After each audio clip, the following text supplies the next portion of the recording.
So hey guys, almost every flagship phone has arrived with the latest Snapdragon 8 Gen 2 processor, and Samsung has also announced the S23 series with the Moto X40 Pro being one of the first. And many of you, including me, are wondering why Motorola has yet to introduce the Moto X40 Pro in a global scale. Nevertheless, it appears that Motorola is preparing for a big boom. Yes, according to my smart price, Motorola may aim to compete with Samsung's S series with a new flagship smartphone called the Motorola Edge 40 Pro.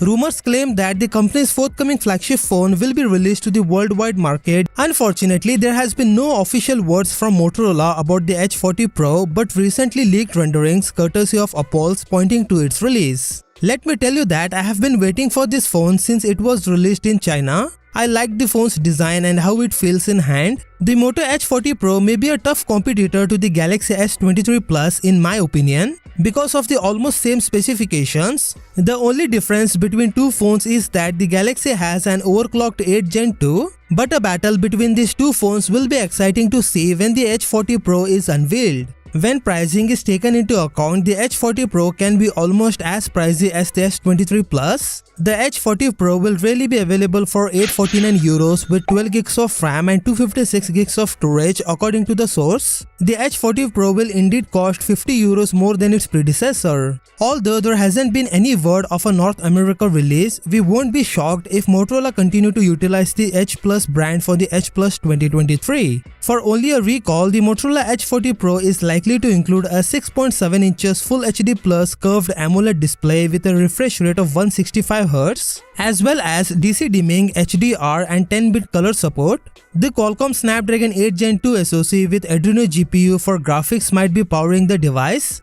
It is enough to compete with the Galaxy S23 Plus. So what do you think about this Motorola H40 Pro? Let me know in the comment section below. With that said, subscribe if you like, and I will see you in the next one.